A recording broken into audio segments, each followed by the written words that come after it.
Mbak Pak Anang, dari 6 tadi ya Pak, Bapak sampaikan tadi ada 6. Sebetulnya di antara mereka bagaimana persaingan di antara mereka ini? Bersaing sehatnya gimana sih Pak Anang? Di antara 6 pedagang ini nih ya. Terima kasih Bu Olvi. Jadi di antara 6 pedagang ini, Ibu, persaingan usaha pasti ada ya Bu. Tapi kami ingin persaingan itu tetap menjadi persaingan yang sehat, karena kami tujuannya ini ingin mengembangkan industri emas fisik digital di Indonesia ini semakin maju Bu. Maju dalam hal apa? Dalam hal pengguna dan juga transaksi. Sehingga kami sering sekali melakukan diskusi Bu.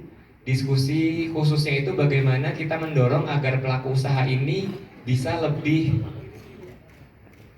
kalau meminjam bahasanya Pak Tirta itu untuk dari sudut pandang pengusaha itu jadi lebih bersama. Memang yang atur Bapepti, tapi itu aturan untuk mengencourage kementerian lembaga terkait juga memiliki belongings, karena judulnya peraturan Bapepti yang perlu kita dorong ke depan ya Pak Tirta ya. Bagaimana mengajak serta kementerian lembaga terkait. Baik, yang lain saya boleh nggak dapat masukan dari audiens? Boleh kali ya? Boleh. Ini kan ada asosiasi dari Asbeptindo, Pak Udi mana Pak Udi? Oh itu Pak Udi di depan. Pak Udi, ini kan kita mau ada beres-beres nih Pak, dan ada langkah ke depan 5 tahun ke depan itu arahan Pak Kepala Bapepti itu bagaimana menguatkan transaksi multilateral katanya Pak Udi ya. Transaksi emas ini kayaknya bisa ya Pak Udi ya. Jadi salah satu komoditi andalan kita ya Pak Udi. Boleh dikasih mic-nya.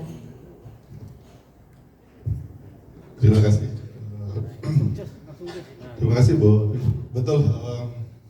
Ini juga memang momen terbaik buat kami sebagai pelaku perdagangan berjangka komoditi, di mana memang banyak hal yang saat sekarang ini menjadi concern kami sebagai pelaku. Salah satunya memang harapan ke depan seperti apa ini setelah banyak hal yang terjadi di belakangan ini.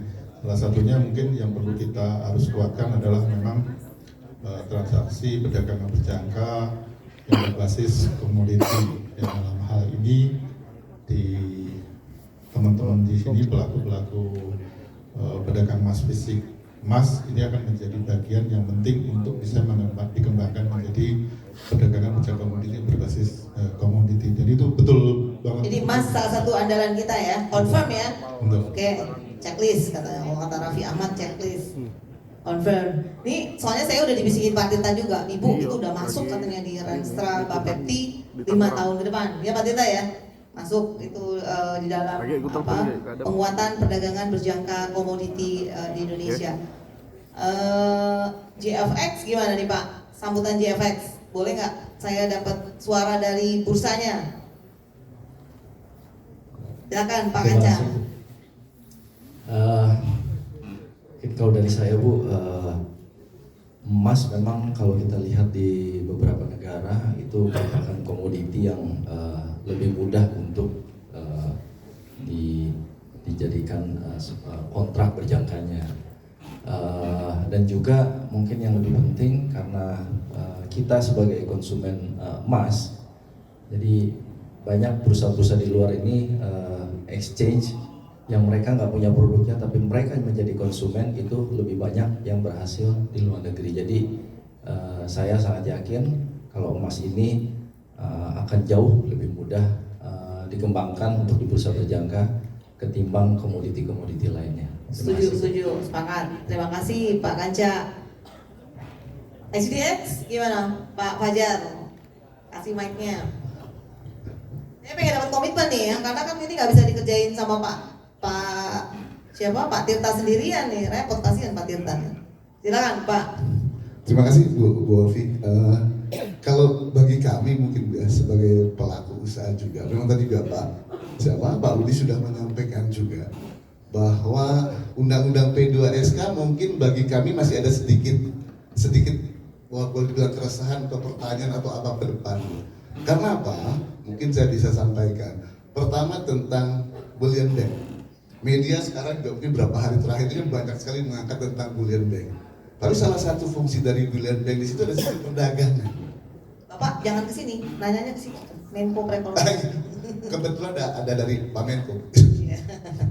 Ada tentang Tentang perdagangannya apa? loh Pak ya. Dan tentang perdagangan ini yang mungkin secara KL kan ya kami sangat tahu bahwa ini kan di Kementerian Perdagangan gitu. Tapi bahwa untuk di Brilliant Bank itu jelas bahwa pengawasannya mungkin di sisi otoritas jasa keuangan. Nah, saya rasa ini mungkin nanti penting juga Pak untuk mengharmonisasikan ke depannya seperti apa pertama. Yang kedua adalah tentang ya ini buat teman-teman semua pelaku emas digital dan pasar fisik.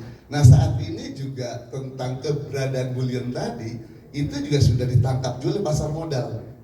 Karena apa?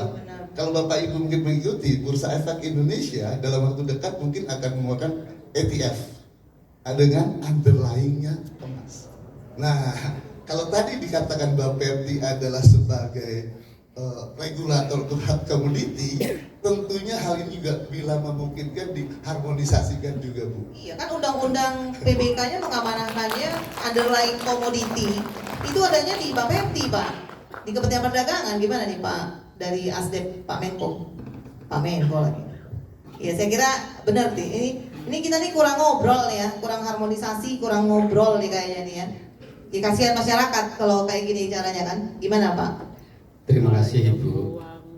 Pada prinsipnya tentu pemerintah dalam satu sisi tentu ingin mendorong bagaimana perekonomian itu tumbuh berkembang dan pengusaha maupun masyarakat juga lebih baik kondisinya, lebih sejahtera ya Bu. Saya juga sangat setuju sekali Bapak, dan itu sesuai dengan tusi kami bahwa koordinasi itu menjadi satu titik poin, satu titik penting bagaimana dengan melalui Dari saya langsung lempar ke audiens ya, biar jangan dari kita buat kita.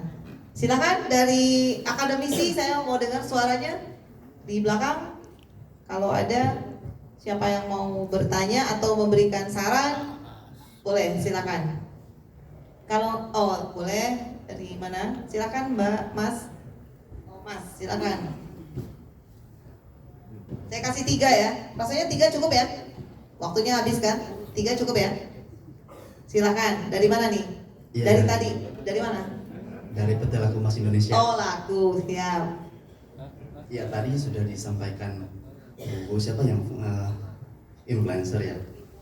Anissa. Ibu Anissa ya. Memang di lapangan ini menjadi sebuah sebuah isu ketika calon customer atau konsumen itu menanyakan aman gak sih kita menyimpan emas dalam bentuk digital. Nah berita-berita yang saya baca tuh di mana-mana ketika perusahaan mengajukan izin atau melakukan koreksi pemerintah terkait bisa nggak sih ada satu lembaga seperti perbankan, lembaga penjamin simpanan LPS, apakah Bapepti akan membangun sebuah lembaga seperti layaknya OJK seperti itu? Terima kasih. Nanti tak dong, mangga Pak. Untuk terutama ekosistem emas ini tentu saja walaupun memang saat ini kan ekosistem sesuai dengan undang-undang perdagangan berjangka komoditi itu umumnya itu penjamin untuk terkait dengan dana nasabah dan mekanisme penyelesaian transaksi itu sudah ada clearing.